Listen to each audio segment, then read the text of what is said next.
as I was telling the fellows present here in DC, you should get a piece of paper or in your computer. We're going to be doing a lot of writing, so just have space for you to write. And the thing we're going to start writing with is just 3 simple questions. First one, what has been the biggest distractor for you this week? So don't think in general, just this week, what has been your biggest distractor? Number 2 and 3, from 1 to 10, how productive were you today? So I guess all of you were working today in your different host organizations. So again, it's kind of subjective, but just your feeling, how productive did you feel today, from 1 to 10? And finally, write something you've learned this week. Be anything. Be work-related, not work-related, but just anything.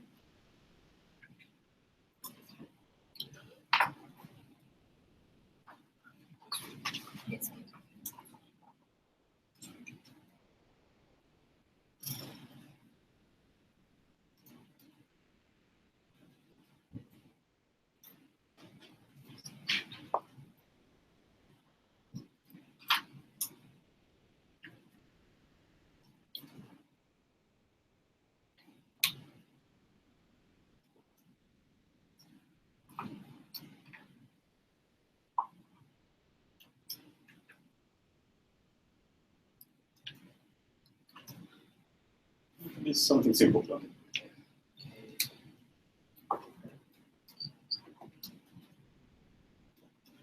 Okay, so we're going to keep those answers. I'm going to work with them later on, just to start a little bit.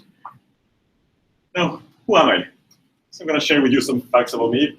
Name, Carlos Pompa, 35 years old. I was born in Mexico. I live now in Arlington. I have BA in International Relations, master's degree in Strategic Foresight. Love humanity in general. That's why I'm so inspired to be here. I love my wife and my 3-month-old son. If you want to learn more what I've done, you can check that and I'll put it back at the end. But the real answer to this question is I'm still trying to figure it out. So I guess I really hope this kind of interactions and talking to people in general help you understand who am I and understand who other people are. So that's why I really enjoy this opportunity. But yeah, so we're going to talk about productivity, learning, and mindfulness. I'm sure you have learned a lot or heard about these terms a lot in the past. And I was wondering, well, how popular are these in general? So I did a quick Google trend search just to see, first of all, productivity. So what has been the trends for Google search for productivity? And these are the results for the past 5 years. And I don't know, there's a pattern there that you can maybe see or understand, someone who understands data. What caught your attention from there? Like the end of the year, no one's productive. Exactly, or no one's searching for the term productivity, I guess.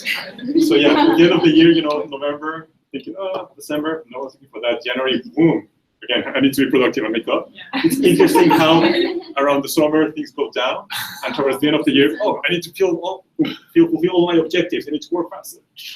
Again, up, and then boom, down. So that's an interesting cycle I was not expecting to find, but was there. For learning, something similar. I guess we all want to start the year learning something new, or towards the end of the year, what do I need to learn? What caught my attention too was about mindfulness. Let's see, again, for the last 5 years, and look at the trend. So it's definitely becoming a buzzword. People are talking more and more about mindfulness. And what really struck my attention was this, comparing mindfulness with productivity. That actually in the last year, there were more Google searches for mindfulness than productivity. So I think that tells us something that it's something that's there, it's very common, a lot of people talk about that, but I'm not sure if we all understand what mindfulness is and then how it relates to productivity. So today, you know, there's nothing new under the sun, especially with topics people have talked about so much about productivity, mindfulness, learning. That's something we talk about all the time, very often. So what we're going to see here or learn today is probably not going to be anything new. What's going to be interesting is giving and setting the time to talk about that, and also making the connection between the 3 terms. So that's where I think you're going to find some value in this session. And we start with productivity. As you remember, from 1 to 10, how productive were you today? Who can share your answers? I don't know. Brenda, what was your answer for that? 4. 4? Yeah. Okay. How about, I don't know, Anesu? Yeah. How productive do you feel today? 8. I give it 8. Yeah. Okay, that's good. Fails. Is that your name? No. It's not sexual. That's why I was thinking. Yeah, my memory is not that great. Yeah, I never. I'm the biggest critic of myself, so Okay. I never like myself 9 or 10, so I give myself 7. Okay, good. And what criteria have you been using to come up with those numbers? I know it's kind of subjective, but what criteria are you using? Why 4 or why? I think it's basically when you start a day, you have certain things that you wish to accomplish. Okay. So by the end of the day, you figure out if you manage to accomplish those things. So normally it's against those numbers. Like I was expected to do this today. Did I actually end up doing it? Okay, that's a really great answer.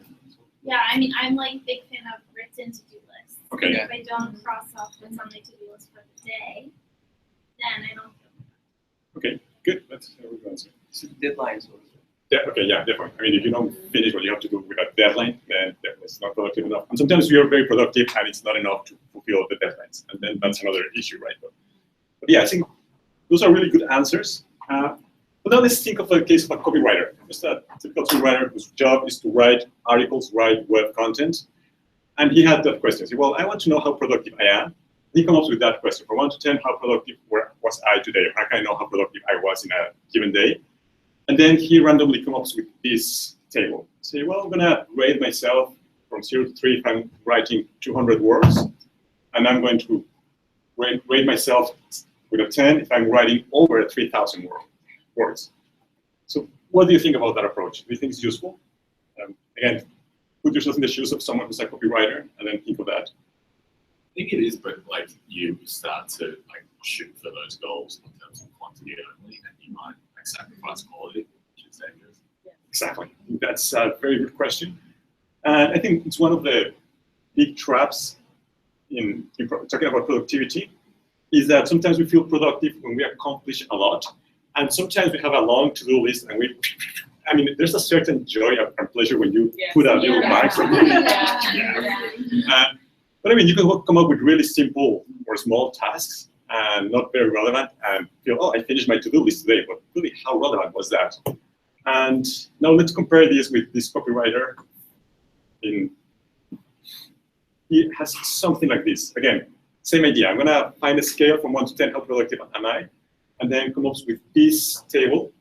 So now instead of counting words, he's saying, well, how about the reaction of my client? People I'm sending, people who are reading my articles. I say, well, I'm going to rate myself if they reject what I write. I mean, if I did something and it doesn't work, then that's not productive at all. If the editor has 3 rounds of adjustments, then it's not bad, it's not great. And then if I have minor editing here, if I get a good feedback, congratulations, then that's great, I have 10. Or also based on the impact the things you're doing have. So if an article I write, maybe I did only a small piece of 200 words, but has over 5,000 views, that's very productive. And so again, it's more about the impact. And I think of this idea. I mean, I was productive not because I accomplished a lot of things, but I was productive because I accomplished activities that contribute to my team or client or organization. And as you were seeing in the next slide briefly, yeah, sorry, there's a little lag with the click. So. But I think it's very important that we distinguish between short-sighted productivity and real or actual productivity. So because we're busy during the day doesn't mean we're productive. Because we accomplish a lot of things not necessarily means we're productive. So it's important that we distinguish between these two. Just because it's very easy to fall in the trap that I'm working extra hours, I'm working a lot, I'm doing a lot of things. But yeah, what's the actual impact of those things? I mean, you may scratch all the to-do list items, then what's the real impact of that?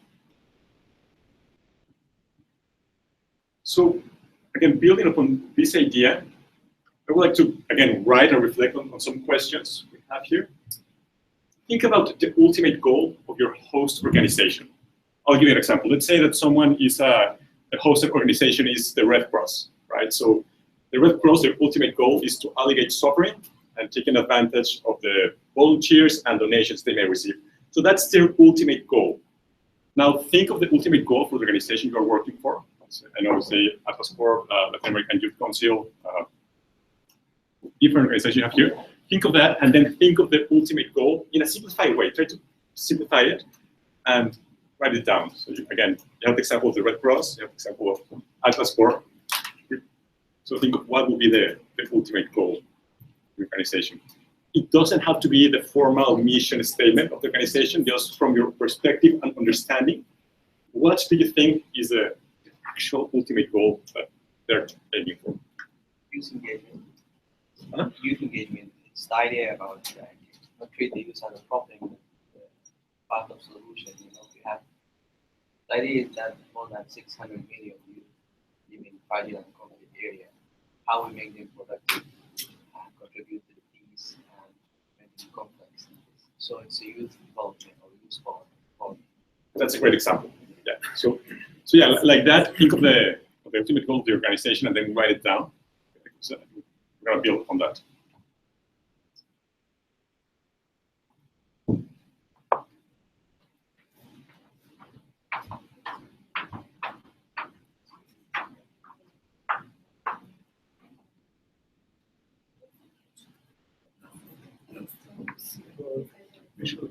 Yeah, you can write it down. Sorry. Yeah, of your own, the organization you are working for right now.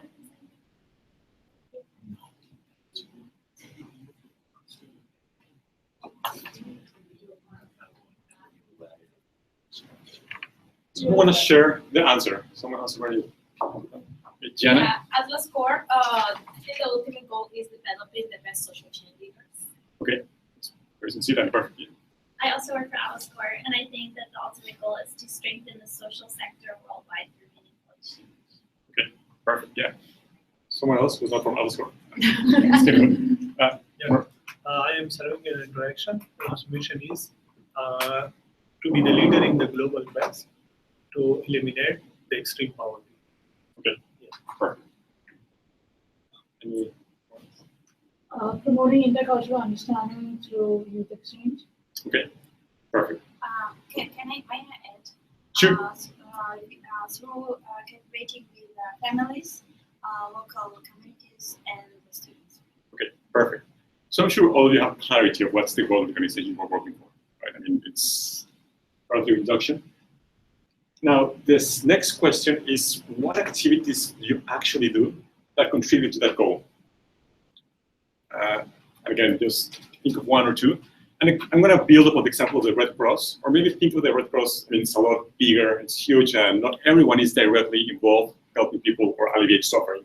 But let's think of a hospital, a general hospital, and say, well, I'm working at the cafeteria of a hospital, so I provide food to doctors and nurses. So I'm not necessarily alleviating suffering or healing people, but indirectly, I'm giving nourishment and energy to the doctors who then, consequently, they're going to heal people or help people. So then try to identify how the activities you are doing during your day impact the ultimate goal of the organization. And just, Okay, part of my work is to the online platform. We have a website, we call it the Youth Board. It's the idea to link all the technical or resources related to youth in that website, so to be available for everyone. Okay. So this is what I'm doing, like justifying or differentiate the type of techniques or resources that has gender, peace, conflicts, youth development, training materials, so to organize.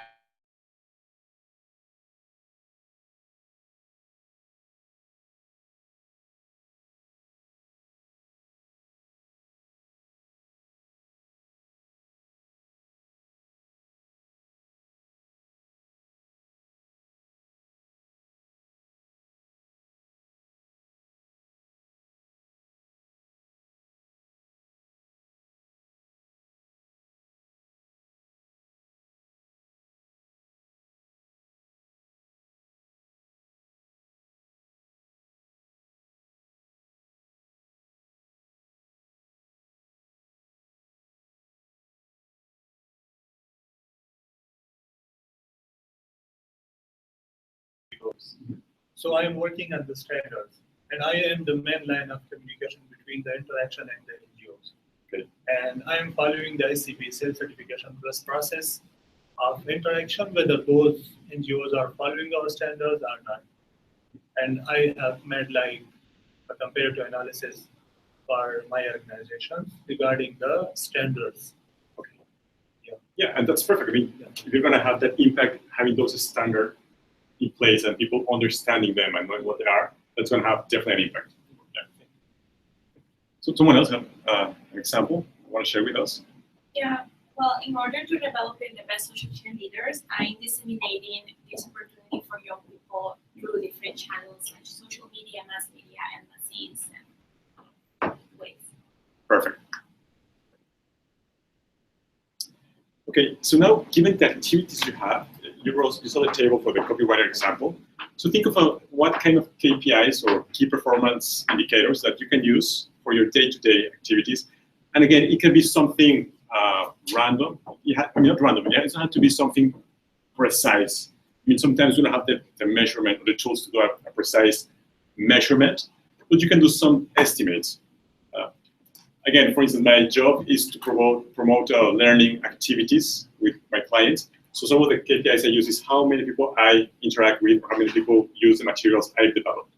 So you can come up with other things you've done. For instance, how many organizations you have worked with, or set those standards. Or in your case, Ashin, how many either visitors you have on the website, how much content have you put it in a day-to-day basis. So identify some KPIs you can use for your own activities during the day.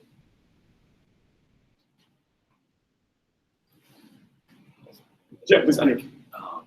Like lead KPIs, like things that you do, or outcome KPIs? So it could be both. It depends on how you do it. You can do it more what you do if you can find the right one. Yeah. So, for instance, in your case, I'm not exactly what you're working on, but I'm just trying to imagine. So let's say that you are working in a plan or developing a manual for the replication of some practices in Australia of AtlasCorps. Yeah. Then you can say, well, my KPI is going to be how many pages or issues or processes have I documented in a week. And then that's something. Because the thing with the result is sometimes the loop takes a little bit longer. So you can say, well, my action, I can measure that. The impact of my action takes a little bit longer, and it's hard to measure. Okay. Ideally, you should monitor both. Yeah. But in the day-to-day basis, just having a short-term thing helps. I have a question. Sure. In this case of disseminating like this opportunity, my KPI can be how many social media posts I did or how many people engage with my posts. What do you think? What do you think is going to be more useful for you? Maybe if I took the engagement, I have to wait for a while, like 1 week, Okay. to see how many people I engage with. Exactly. And then you can keep track of both. You know, it's not very hard to keep, even if you're not, you have your to-do list, and then keep track of both. Well, today I wrote 5 posts, and then at the end of the week, well, in this week, you add everything and say, well, I had 50 posts, whatever, but how many likes I have, or how many shares we have, and then compare that week to week. And you can also reflect on what you did different between 1 week and the other, to see what actions have more impact. Can I add to our? Sure, yeah, please go ahead. It's Gigi, there's something here. It's about the activities that you do and the indicator. For example, when you do the social media or prepare it, you have indicator that you posted on the social media. This is indicator. And then when you wait for the outcome, this is another indicator. So wait for the webinar about the monitoring evaluation for professional development activities, so you know more about That is probably, that is probably you know how to measure your work, you know, and activities that you do. Yeah. Sorry. So what about like certain tasks that you have that are more strategic, long term? So that would be, for example, if I'm working on redesigning a curriculum, and so like if it's more strategic, it's more long term. So should I break it down into like tasks for like day, that what did I do to achieve that goal, and then measure my performance based on that? You can do that, and again, it's very tricky, and be careful with to-do lists and with plans and Gantt charts. because then sometimes we spend a lot of time planning and not actually working. So try to keep it as simple as you can. But in that case, you need to develop a curriculum maybe in 1 year, or I don't know what's your time frame. And then you can come up with specific milestones to do it, and then set the progress for that and say, well, if I want to have for the next trimester or the next quarter X milestone, then each month I need to make a progression of 33%.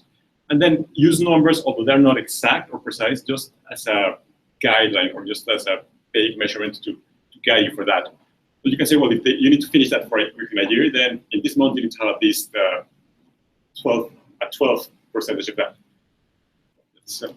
I'm also spending my time to build relationships, and of course it takes so much time. Mm-hmm. At the end of the day, my KPI is how many of them accepted to become a part of our victory. So, I invested people, I invested my time, I invested my everything. After 6 months, I see that, oh my God, this guy or this man, this woman accepted to be part of this family. Family means should be your big goal, your big dream, your main purpose of your life. And I said, oh my God, I appreciate that. I see myself as a success story. Yes. My case is just, I should wait at least 3 months to see the result of my investment. No, definitely. That connects to the question Andrew was asking. Like, well, do I measure the impact of my action or the action? And something you can do is, well, how many people new people do you engage with, for instance? But also you can qualify that and be self-judging in a positive way and say, well, I went to a networking event and I hand out, 20 cards, and I have the cards of 15 people. Say, well, that's a good indicator. But if you also put some notes behind the cards and say, well, of the 15, there were actually 3 that I really feel that there was a connection there and they really resonate with the idea. So you can compare those 2 performance indicators, say, well, I have the number of people I engage with, but also how much they like the idea. And again, it's subjective, it's not scientific data, but usually our gut feeling tends to give us some idea, and you can learn on that, as we'll see later today. Okay. So now, based on what we have discussed already, again, looking at the long term and the main goal impact we want to achieve, thinking of the activities you do in your day-to-day basis to achieve that goal, can you describe a productivity 10 day for you? And you don't need to write this. Someone can describe wasn't perceived, yes. Ilona, can you tell us, for instance, what will be your ideal day productivity-wise? What do you think would be a really good day that you have an impact on the organization you are working for? Oh, ideal day. Well, in our case, we develop capacity of the nonprofit sector through pro bono engagements. So, in my ideal day, I will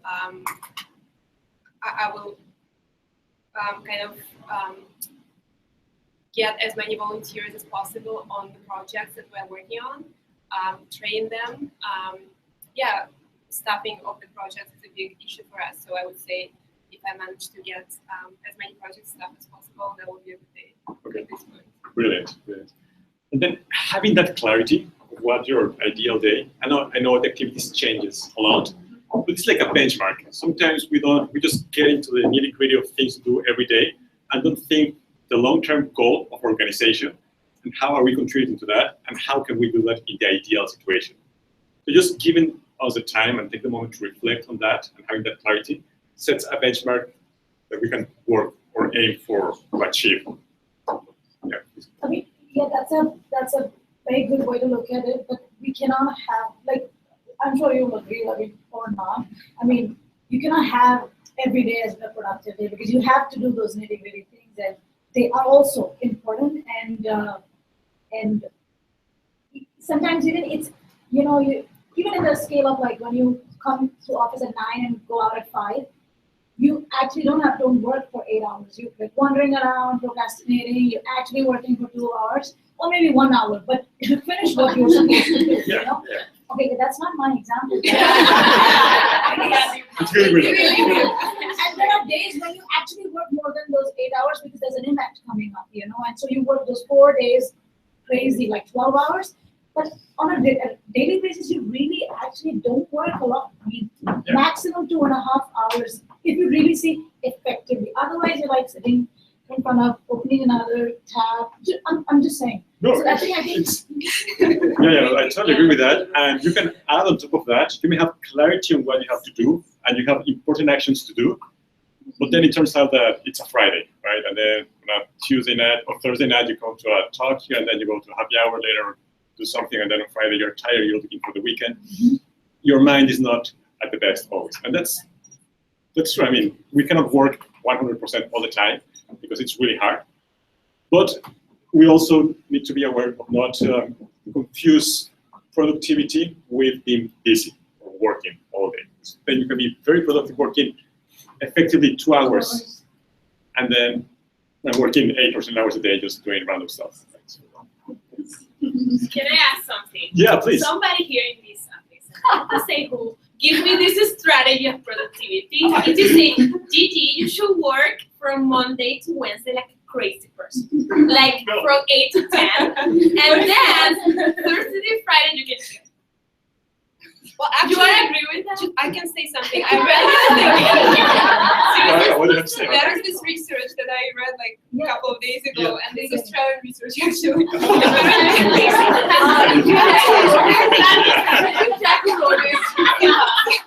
He wrote it. So apparently people are most productive when they work Only 3 days. I feel like Mexicans or Pakistani. I'm sorry. But those, by the way, Elona, this one for the people above 40. I've sort of a different sort of approach to that. I have a feeling that each and every person have their own optimum time that they are very productive. It can never be the same with the next person, and it can never be the same days, like Monday to Friday, Monday to Wednesday. For example, I can come to office, right, in the morning, or I can spend like 9 to 5. Then all of a sudden, I can go home and actually do something in an hour that I probably didn't do the whole day. Different working styles. I feel like people have different optimum times, and it's wrong to try to say this is the because it's not. Not everybody's going to be optimum in that same particular time. But there is one thing in the morning. Usually, the morning you come, your mind is clear, it's fresh. Yeah, it's fresh, especially if you drink coffee. Or, I'm not a morning person, so I mean, like what I do to myself in the morning time from 9 to 12, I do the tough work, and then the other task, the rest of task, I do it after that, after the lunch time. For me, I take time to I probably start working around 11. When you're stressed, In the morning, I need time to then I get in the gear. So you want to say something? It's your turn. Yes, for example, I mean, maybe it will sound very crazy, but sometimes I'm motivated by myself, especially I had personal case, so I'm doing my fellowship and then doing at the same time I was doing the same kind of activity. Okay, well. Yes. Yeah. And I remember especially in December when people were outside for Christmas fair and etc. At the same time it was in the evening. From my host organization, I was riding the bike to the Library of Congress. And my motivation was okay, now it's about long term. So maybe I will sacrifice this evening somewhere in the library, with vending machine and with coffee and with a lot of books, with my researching. But in 1 year, let's say, I imagine that I can visit all my fellows because I will have, so this is like sacrificing 1 evening, 2 evenings, or 1 month. But for the long term, but the long term, I will have benefit and profit. Yeah. That's true. I think that's true in so many different. Okay. Yeah. So this is the thing, and sometimes even working in a host organization, for example, when you have deadlines, sometimes you cannot be and work from morning to night because everybody's person is different. One is early bird, another person is, have a habit to work till midnight or along during the all night, and it's better for her or for him to start work after 5 p.m. Oh, definitely. Yeah. I think I don't know if the term exists or not, but it's some sort of like a fingerprint of your own productivity patterns or your work patterns.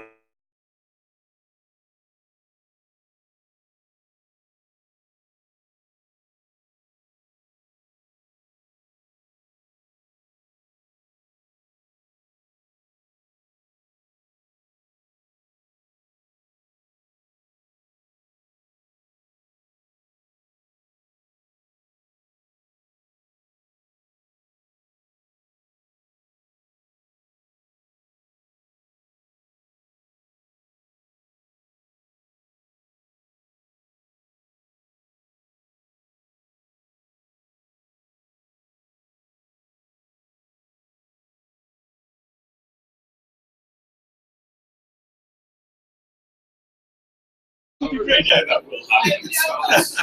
was going to say, I think, like you said, I think the first things first is as an individual, you have to know your optimum time. You have to understand, like, okay, what time am I best at doing what I'm supposed to be doing, right? You have to know that. And I think a successful organization or team is the one which is able to identify the different optimum times for the team members. Yeah. And they actually offer those different team members their best time of working. I think that organization will be the most successful organization. Yeah.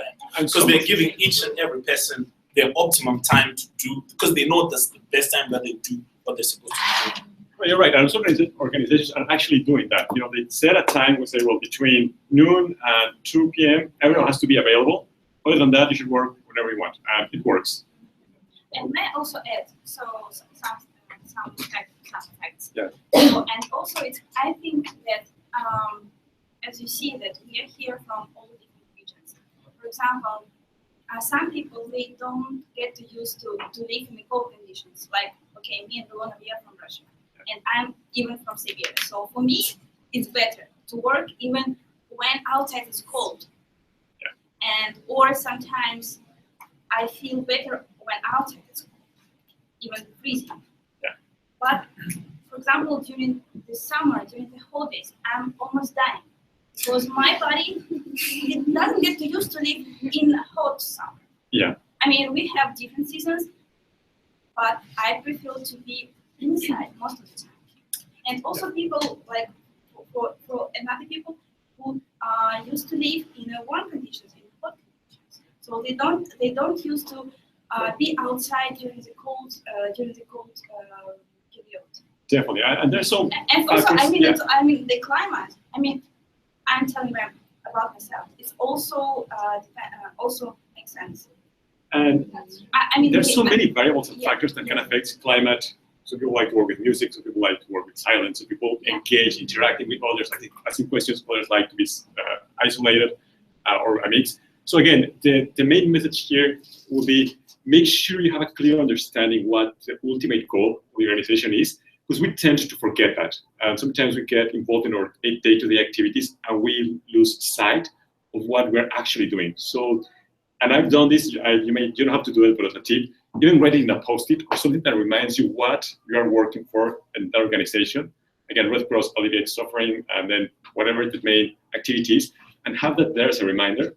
Because also for your boss, sometimes if your boss asks you to do something that you realize or you think it's not bringing that much value to the organization, but then again, the boss wants it, right? So I guess you have to do it.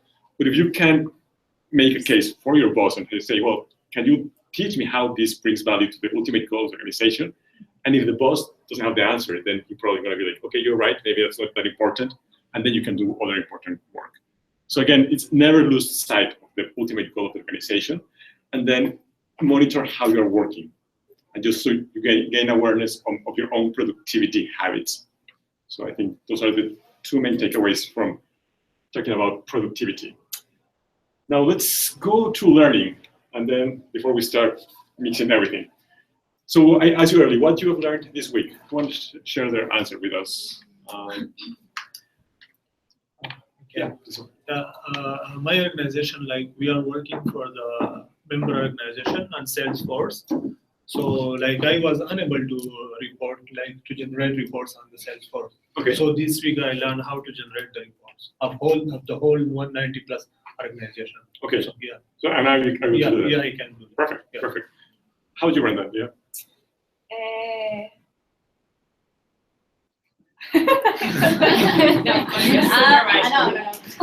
It's a relearning, I guess, because now I am working in a database, creating a database, so I am doing that. And I already work with that, but now it's a new version, so Okay. I am kind of relearning. Okay. Good. Good. So did you learn from someone else, or you are working on that? Working on that. Is it learning for you? Yes. Like someone, like one of the person, Jeff, the director, IT director, I learned from him. I was unable to learn from myself. I learned from myself. Okay. That's very interesting. But okay. Yeah. Any other examples? Lina. Last week we had a final exhibit in my center.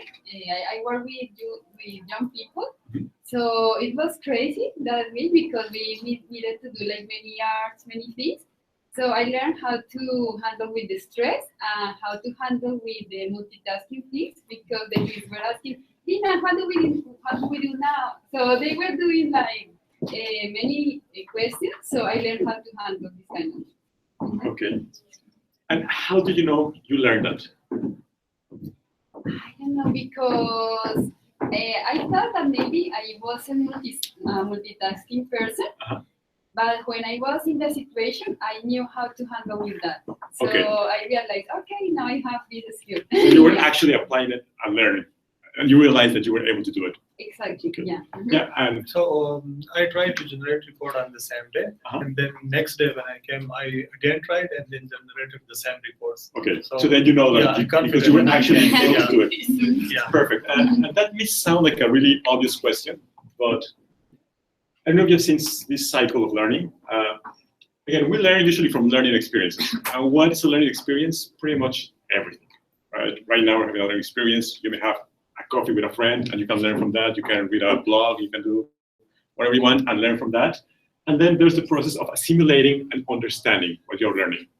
So I think what distinguishes between a general experience and a learning experience is that there's a process of assimilating the new idea, content, skill.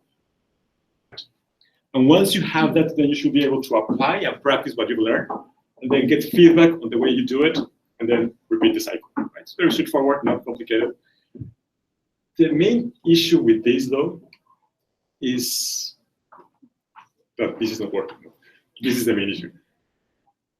A lot of the time, we don't complete the cycle, and we stay here. We have a learning experience, we go to a seminar, we go to a training, attend a conference, we understand, assimilate, get excited, and then, oh, I want to learn more. Go to the next level, learn more, read more.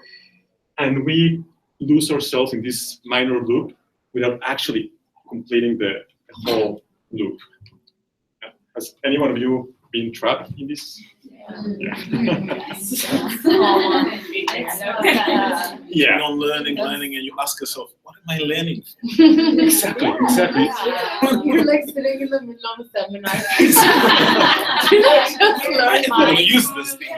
It's an addiction. You feel the rush when you're learning something, and the new connection, you're going, oh, this is so good, I want to learn more and more and more.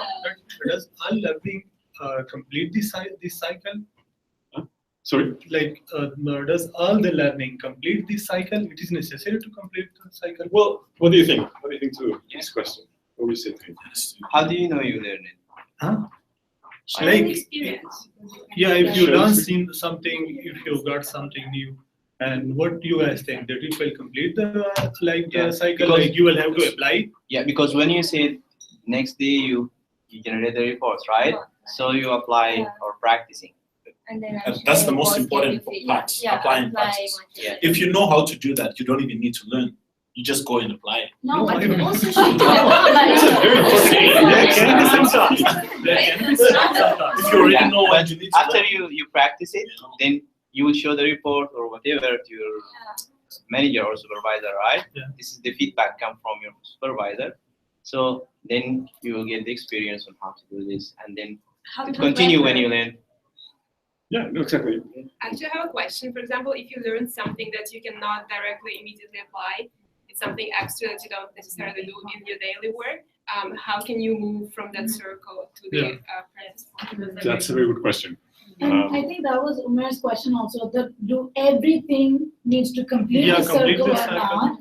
But I think there are times when you just read. It's good to read, you learn something new, but it's like, I'm going to give you a very random example. If there's like a pilot manual, how to drive a plane, you can't really actually go ahead and apply it, but it's good to know what happens, for example. Exactly. Or it's a very random example, but there are so many things that you read. It's just good for knowledge, but you can't necessarily apply it and you can't really finish the circle. Exactly. So, and according to me, I think there are some things you can't complete, which is fine.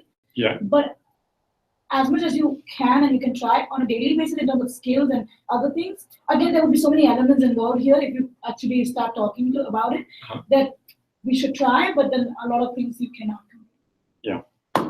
Okay, I spent too much time on Facebook, I'm sorry, but Shahad shared this one quote and I forgot what it was, but it was like something like information versus knowledge. So information is gained, or you can tell someone information, but like knowledge is something different. Right? Yeah. So I forget the exact quote, but it reminds me of this, that like, I think knowledge is what comes from the application and the feedback, whereas information is something that you can just digest. Exactly. And to answer your question, is it possible to learn just keeping it disciple? Definitely. I mean, you can learn data, you can learn facts. I can spend a lot of time with Rosetta Stone learning a new language without even opening my mouth for a single time. And I probably understand the syntax, grammar for a particular language, and that's fine. But again, if you think of the topic of today, we're talking about productivity, learning, and mindfulness. So isolated learning, yeah, you can definitely do that.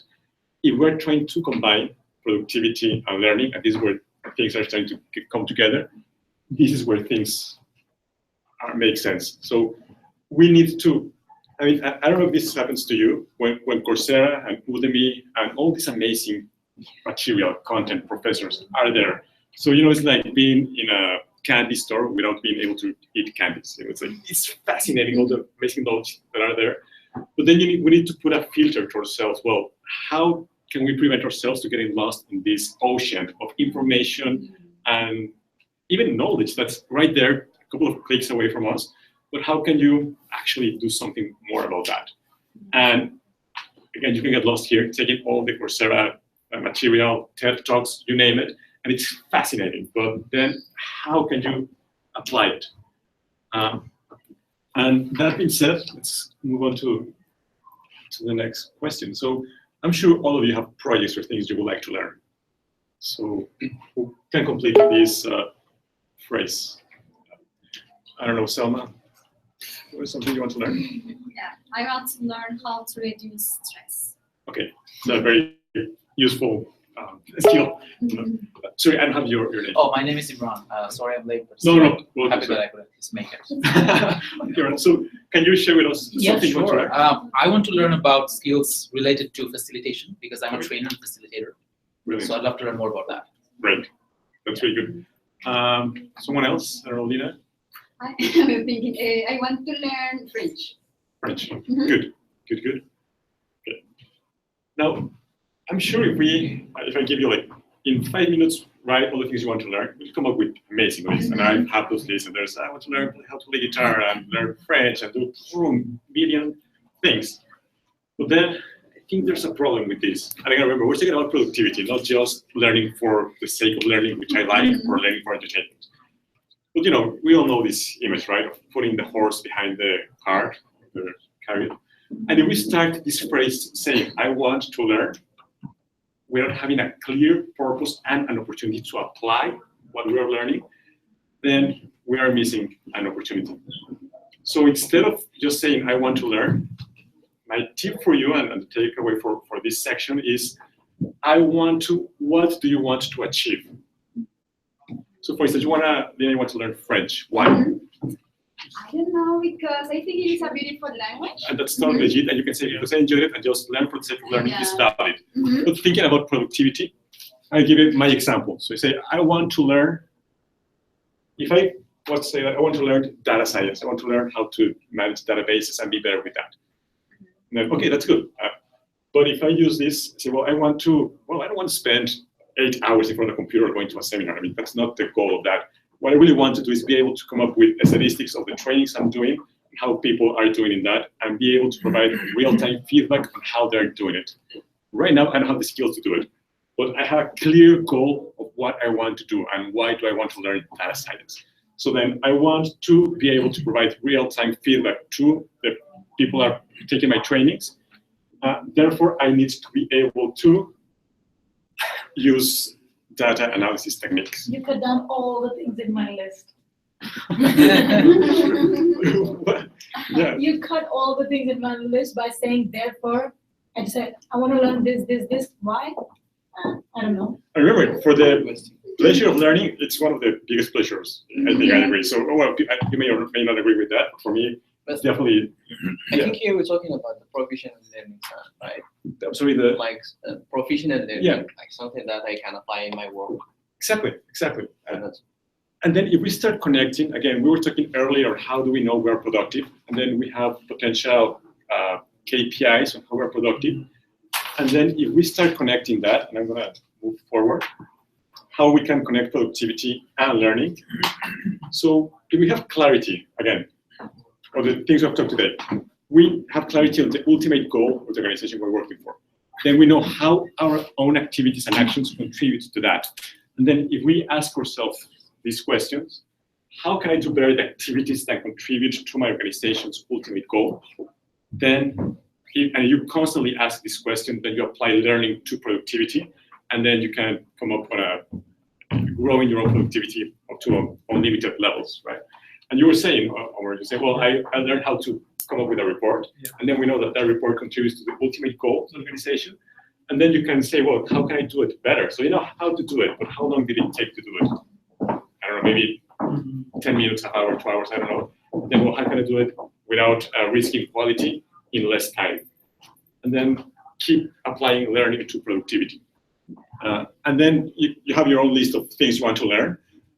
And you say, actually of the 10 things I have, probably just one may be actually connected. And you say, if I learn French, I will be able to engage with more youth people. If I learn to use how to use Snapchat, which for me is like a challenge right now, but I'm able to use Snapchat, I can engage with younger audiences. So again, it's have clarity on how can you learn something that you have the opportunity to apply the cycle, right?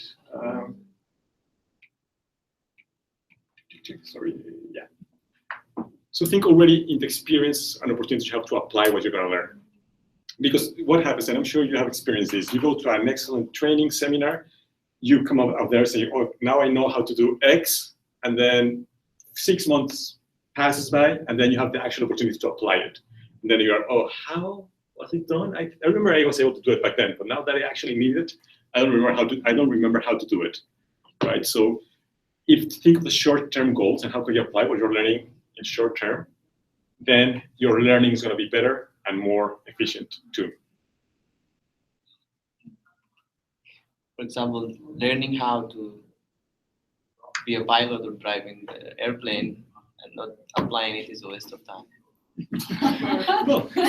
If you enjoy that, that's fine.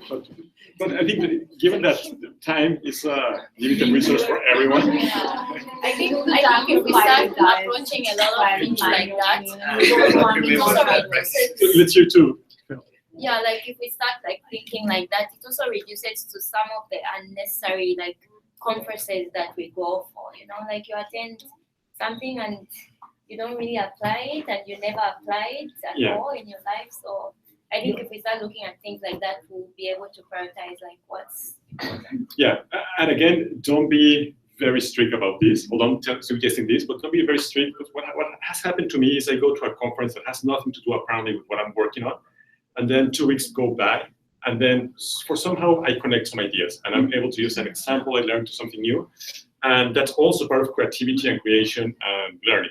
So don't be very, very strict about that, but just be conscious. Say, well, I'm going to attend to a conference that because I have to, because they're sending me to that, because I have 2 hours to spend and I have nothing to do, nothing better to do, I'll do it. And that's fine, but just be aware of that. Just don't fall in the flow of doing those things unconsciously and then wasting time on that. Any more questions or comments on learning up to this point? So just to reiterate your point, Sure. If you have the practice of connecting what you have learned with what you do somehow, even if they seem to be from the different fields, you'll get into the practice of connecting them one way or the other. So in the future, no matter where you go or what conference you attend, you'll be able to connect that to your practice at some point. Well, that's very interesting, because then you can force yourself, say, well, I attend to a conference on how to do cupcakes, right? And say, well, but I do other stuff. And then you can challenge yourself. Again, your name, sorry? Imran. Imran was suggesting, well, how can I connect cupcakes to, I don't know, engage AtlasCorps fellows? And then you can say, well, I'm going to put a bunch of cupcakes and put a message in there and then take a photo on Instagram and people will like it. I don't know, you can start come up with these crossing ideas. So I'm adding just one thing regarding the goals. If any one of us, like me or someone else, if I am setting a goal or objectives or my goals should be smart. It should be specific, measurable, realistic, time-bound, and attainable. It should not be just a list. Yeah. It should be smart. Totally, and you mentioned a key point of that. If you ever use this, make sure that when you say, I need to be able to, and you complete that with an observable verb. If I say, I want to be able to provide real-time feedback to my clients, therefore I should be able to know data science. How do you know that I know? Instead of that, I say, I should be able to apply methodologies of data science to complete my goal. Then it's something you can actually see that I'm using the statistics and the R software or whatever, and I'm actually applying it, right? So make sure that whenever you are using this tool, use an observable verb for that. Okay, now let's go to a different topic, maybe something we don't talk much, or we're starting to talk more about this, but maybe not that much yet. So I want to share what's one of their biggest distractors this week. So today, the country that I'm from, Zambia, is actually having their election. So I was distracted the whole day because I'm just trying to follow up with the election results, and it's a very interesting election, this one, because they're determining somebody who's going to be in office for the next 5 years, and they're 2 big parties. So I was really distracted. Okay, no, that's a very legit distraction, I would say. What other examples do you have? I'm distracted by my Coldplay concert that I attended over the weekend. I keep watching. I cried that. I know it. Yeah. So yeah, I've just been constantly watching the same thing again and again. That's been distracting me. Okay, good. Yeah. Perfect. I'm distracted by emails from people that could be these people here. And I'm trying to work on long-term projects. So I have a lot of trouble balancing between responding to emails and phone calls and WhatsApp messages, and also working on long-term stuff like desk manuals or planning events or something like that. Okay. Yeah. Okay. I'm also distracting. I'm doing evaluation to some materials, training materials, feedbacks of training, and at the same time by resources that need to be uploaded on the website. Okay. So this distract my main job of working. That's interesting. Okay. And at the same time external distraction about the Premier League is now starting. That's the real one. So checking. That's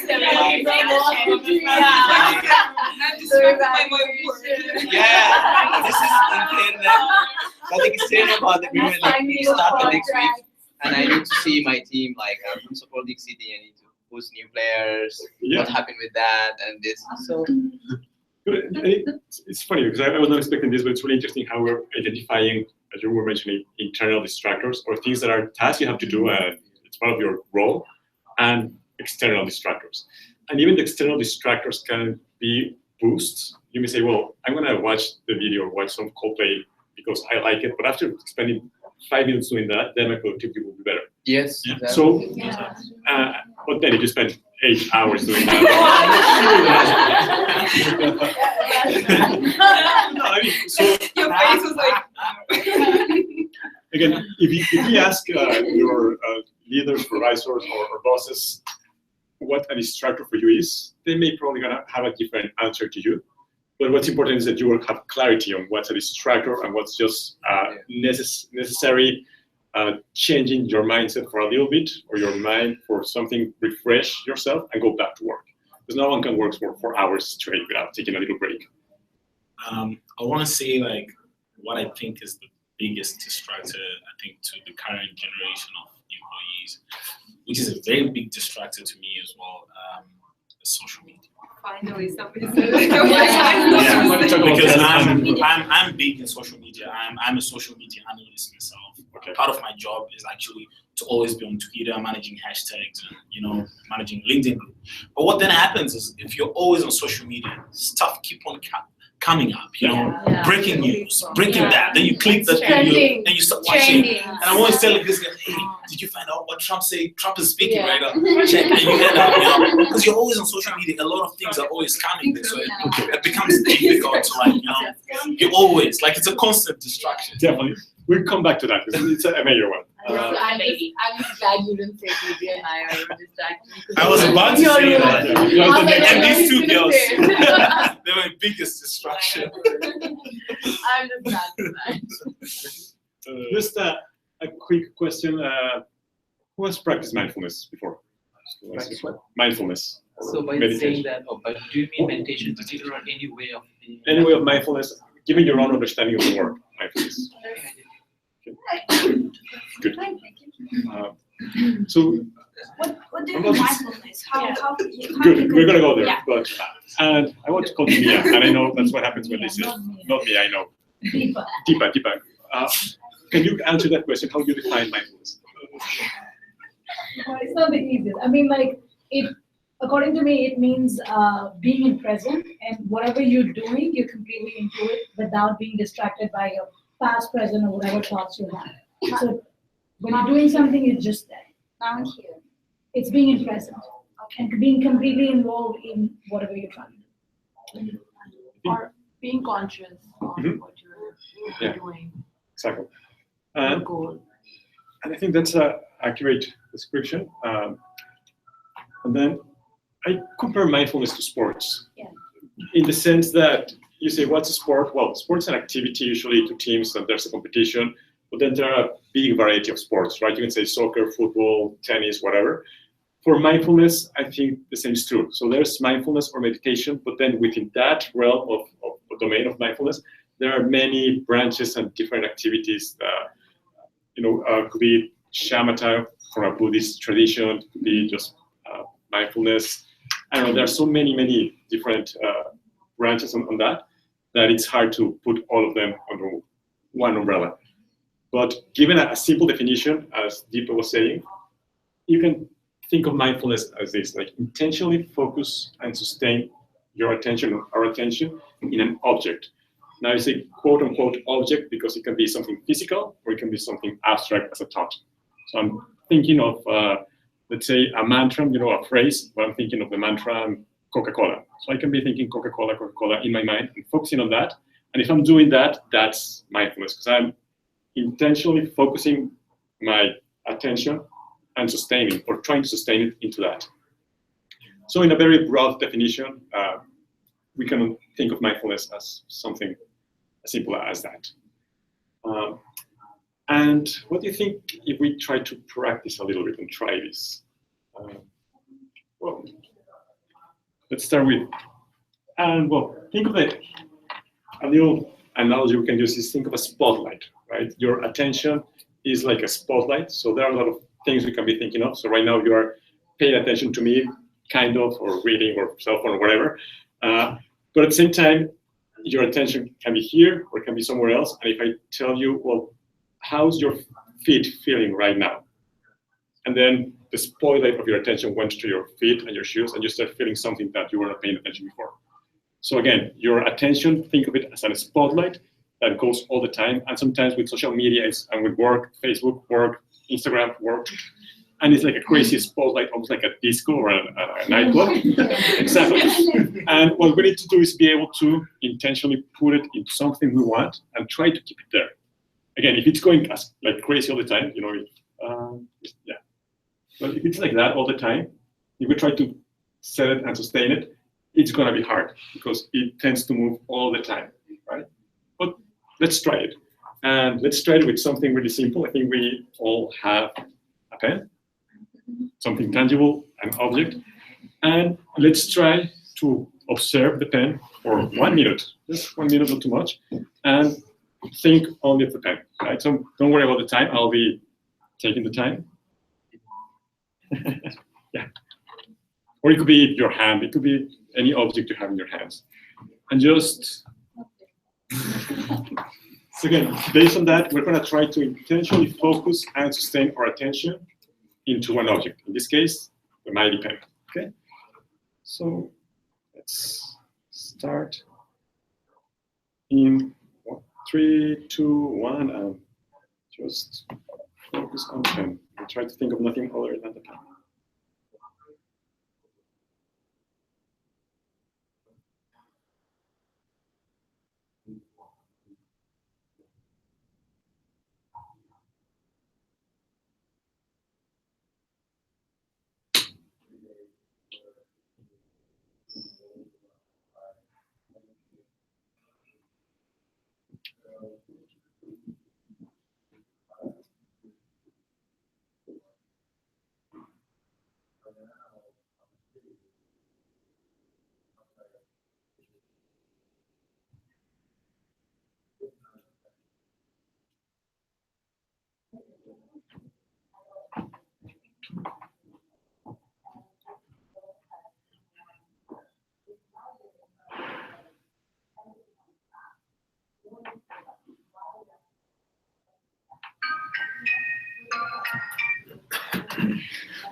How did you do? Who wants to share the experience? So it was really hard. I mean, within 4 or 5 seconds, I heard all the noises and and all the thoughts of my childhood, like looking at the O and Z, how my dad used to teach me how to write a Z, and then feeling pain in my legs and everything came to my mind, except the pen. And so it's kind of. Who had similar experience? Yeah. I was just looking at my pen and I just count 1, 2, 3, 4, 5. Yes, yeah. No, but I look at the pen, but maybe just association. So the color of my pen is blue. So 1 blue, 2 blue, 3 blue. So it's all connected with the pen. Okay, and did it work? It worked, yes, because Perfect. because I look at the pen. I even forgot that we have 1 minute. Okay. But my task was just be focused on the pen. Yeah, perfect. That's great. That's great. So I looked in the pen and I thought, oh, it's made of China. It has 2 colors.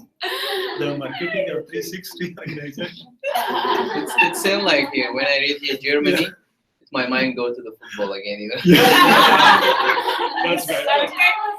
No, Big distraction for you. Yeah. Who knows this image? Does anyone recognize this? Yeah, I recognize the movie. Yeah, okay. It's Back to the Future. I know this is way old, but so that's supposed to be a mind reader, right? So let's imagine that device actually exists, and let's try to recap on what happened during that meetup. And I'm going to tell you what happened in my case. I was looking at the pen here, and I was okay. Oh, there's a noise right there. There's another conference that may distract people here. Okay, that's fine. I'm going to go back here. Okay. Yeah, and then, oh, well, you know what? Actually, at the end of the exercise I'm going to do, and tell them what I'm thinking right now because it's important. And the inner dialogue was constant. And I guess it's good. I mean, that's something really hard to do. People spend literally years sitting down in a cushion trying to calm down and be able to hold the attention for a minute or more. But it's a really hard task, especially if we're not used to it. But it's like running a marathon. And because well, let's start with this. And back. So what is that?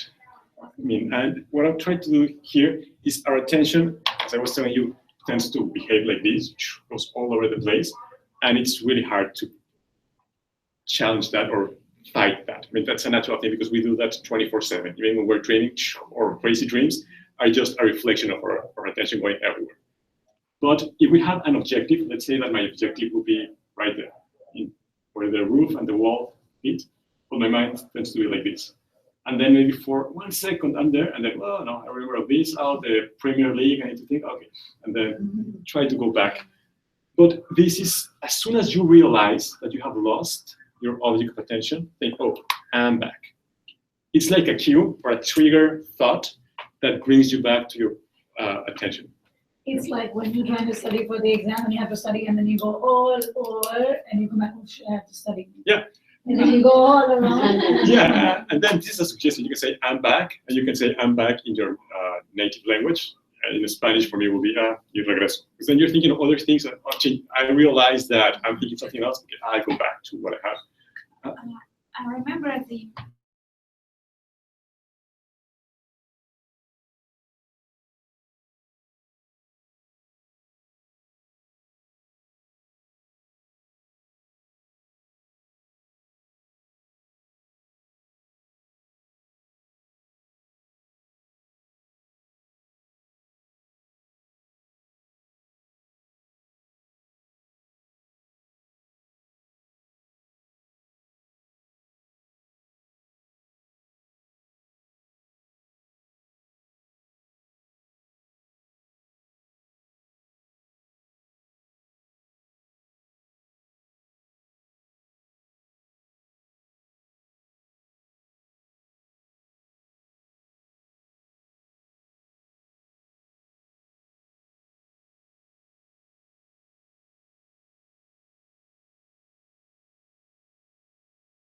back to what you were doing.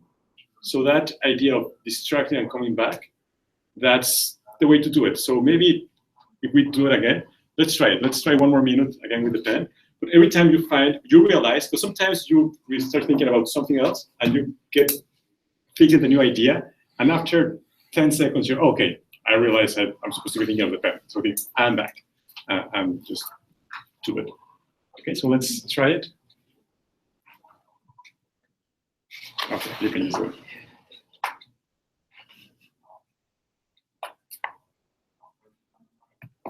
And go.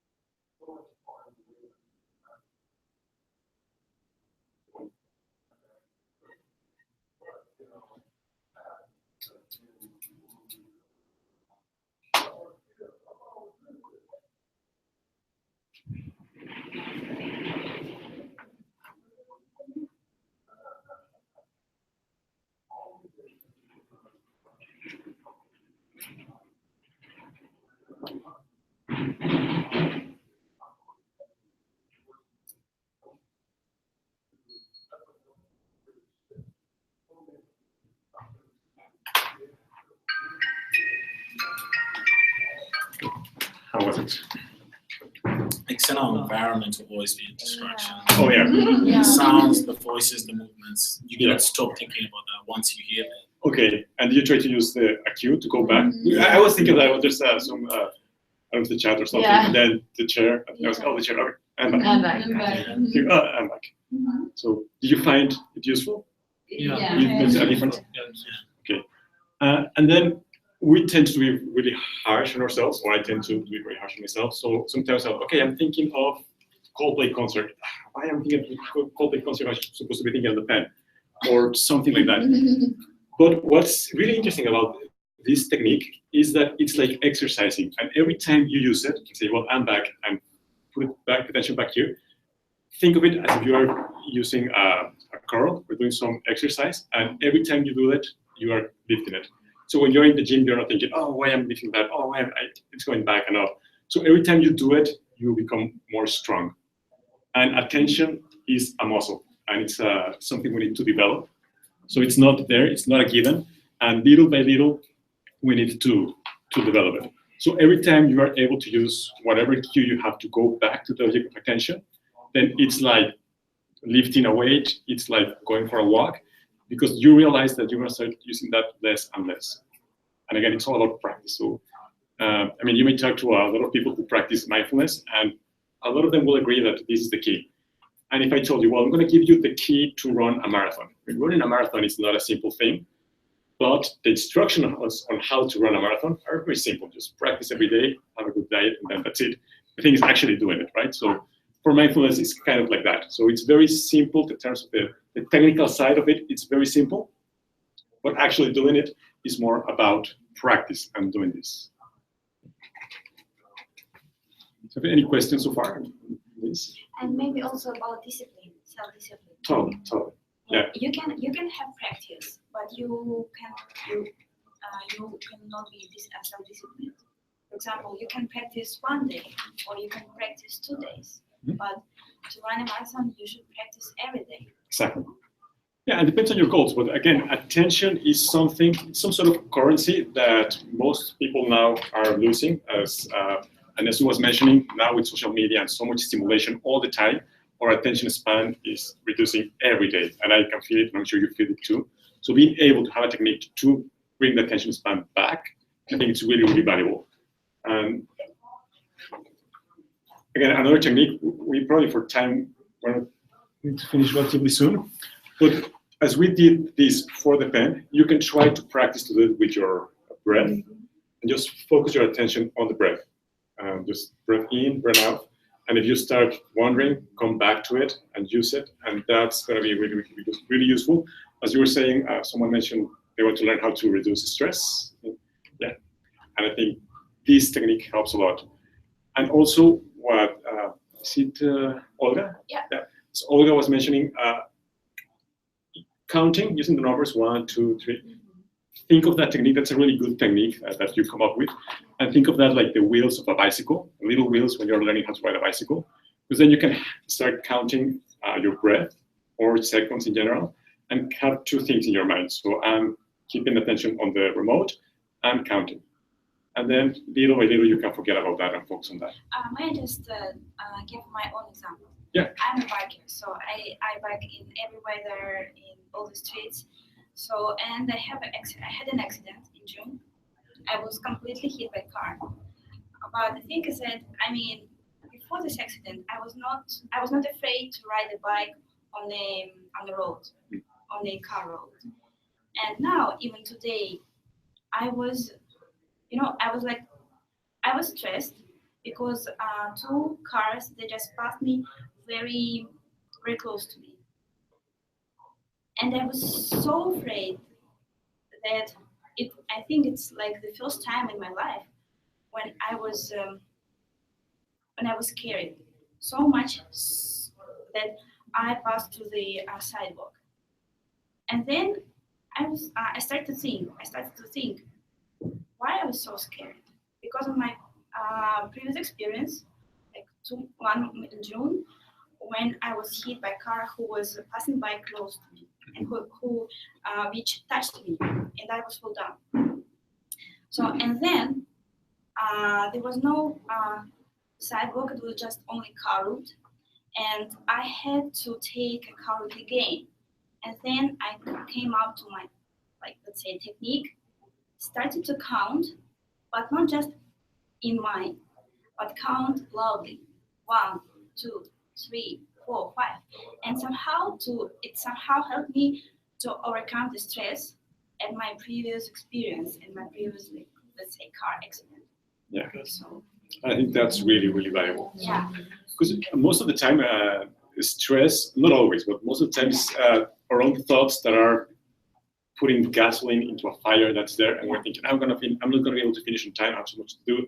And then your own thoughts start making a situation bigger than it actually is. So if we are able to distract, remember the spotlight, so instead of thinking of the potential consequences of failing something, thinking and narrow it down to something you're actually doing. It could be counting, could be your own breathing, could be the task you're working on at the moment, and that helps to relax too.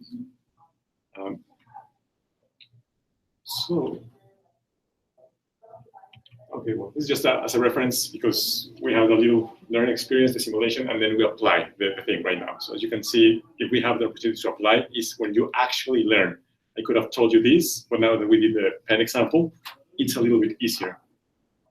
I think the important question is how all this comes together, right? Just a brief recap for productivity is just remember what's the ultimate goal of the organization and what KPIs can you set for your own productivity.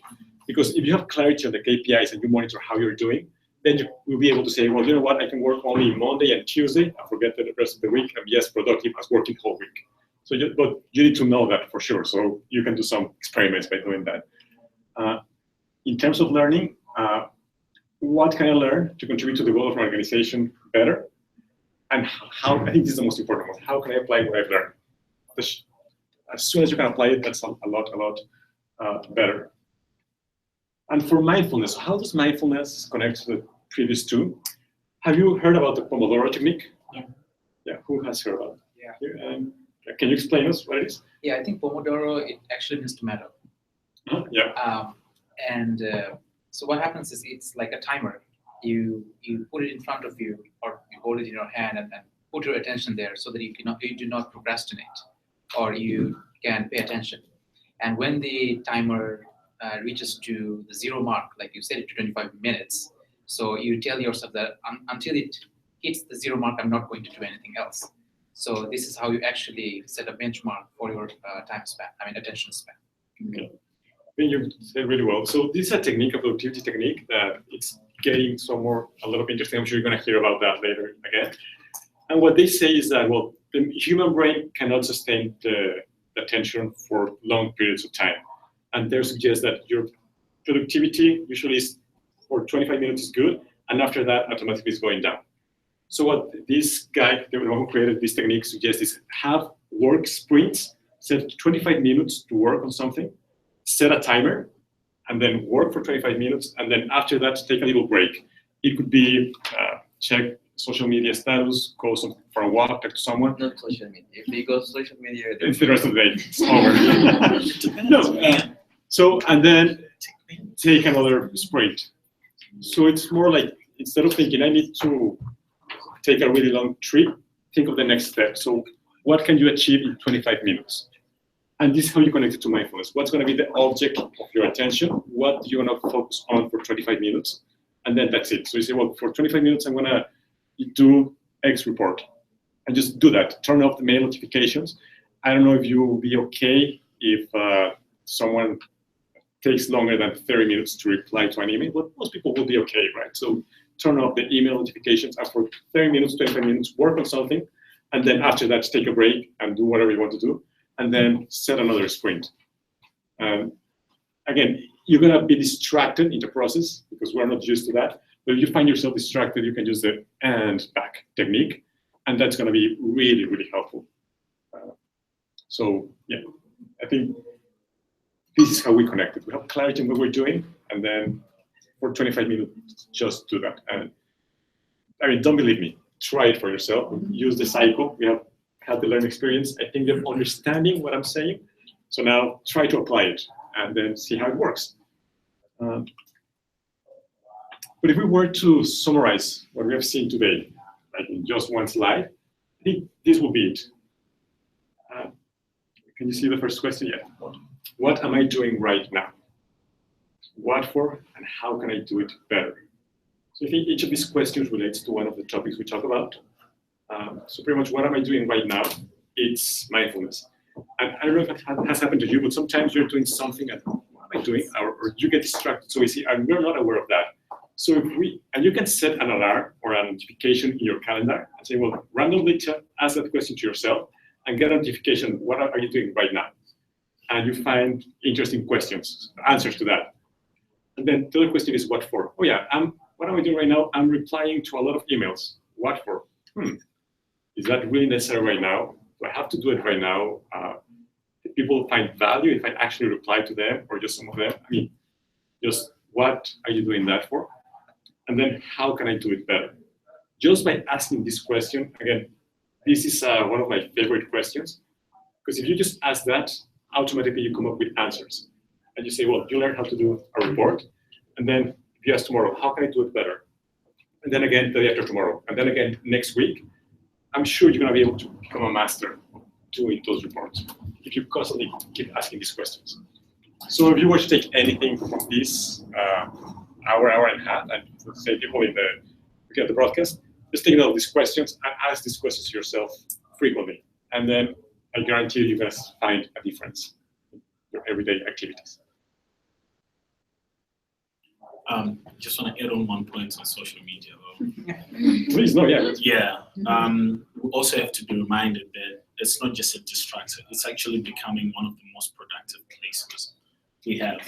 For example, I'm an alumni coordinator for American Express Leadership Academies, right? And we offer continual leadership development opportunities to the alumni, to the people who've gone through the academies.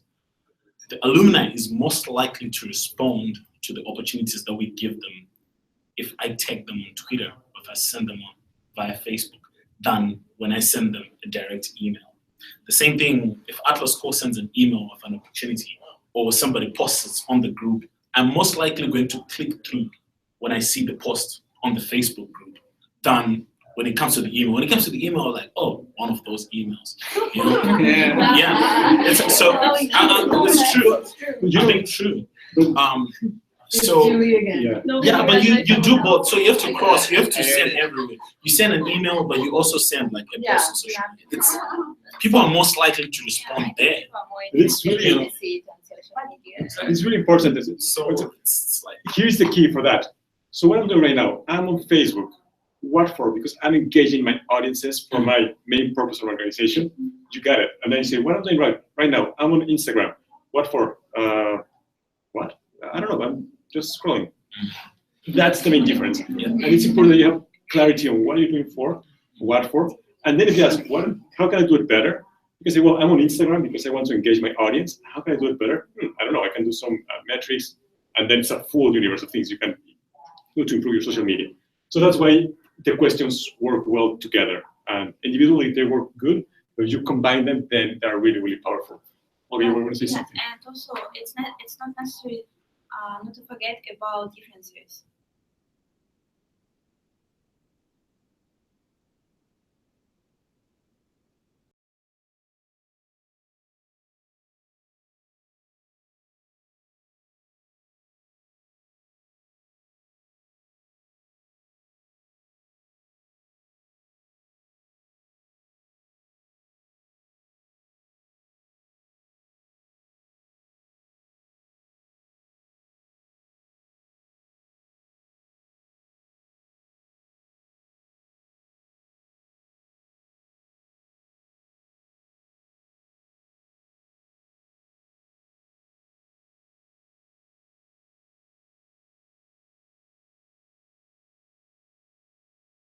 Then you do your work, and then you reply to your mail, you check your mail, let's say from 2 p.m. till 10 p.m. and then in the evening. Exactly. Again. Yeah, as long as you are aware when you're doing it and it's not distracting you for your main task, that helps a lot. So again, if you blind 25 minutes on one task, that's going to help a lot. Can I add something? Sure. Like Hashim's and Olga's points actually remind me, since you have mentioned organization in your presentation several times, so that reminds me of host organizations, all right? So, and that means your supervisors. So if your supervisor is kind of pushing you like, hey, what's up? What's going on? So it means that, hey, check emails and tell me what's going on. check emails and tell me what's going on. And reply now, reply right now. You don't have to reflect, just reply. So you find yourself doing a lot of work without much productivity. You see, so it also depends on the people around you. Totally, and you can see it in different layers, right? You can think of yourself, what are your objectives, then of your team, which includes your supervisor, and then the organization. And ideally, you should be able to find an alignment of those three. And then if you find that's a really good spot, you say, well, what I'm doing right now is helping my team in this way, and my team is contributing in this way to the organization. Right. But sometimes that looks more like a error or something. Also, there's good things. If you don't need any distraction, just block the time that you need to focus on something on your Outlook or in your calendar. Yeah. So everyone that we know that you're busy. Yeah, definitely. And talk about it, right? So this from my supervisor. When I complain like there's many distractions, just block the time, and no one can say anything to you. So it's work. Yeah, that's a good tip. Good. Well, in terms of things I have prepared, that was pretty much it. But if you have any other questions or comments, we can stay a little bit longer for. I have post-comment guilt. I love receiving emails from all of you. I'm sorry. Ignore my other comments. I checked your emails. I checked your emails. I was kidding about. I only see Julie emails from AtlasCorps. Julie, she's smart because she put many colors. No, her emails are exciting. They're fun, right? But this one today is very long. I said, Julie.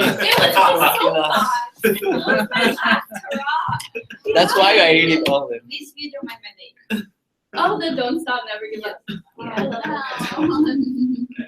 Great. Well, thanks everyone for taking the time to be here. I know it's not easy commuting in DC, the experience, but thank everyone to be here. And then find some my contact information there. If you ever want to have any more questions or whatever, feel free to contact me. Okay.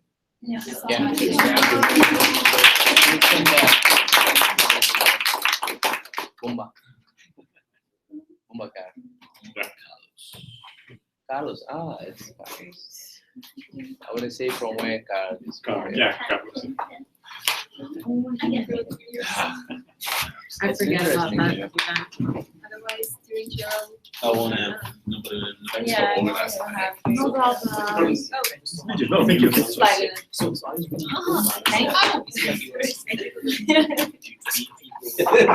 Actually, both.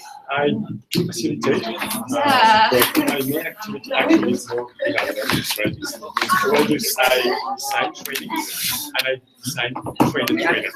So I train trainers. No, I don't know. No, okay, ask. What? Ask.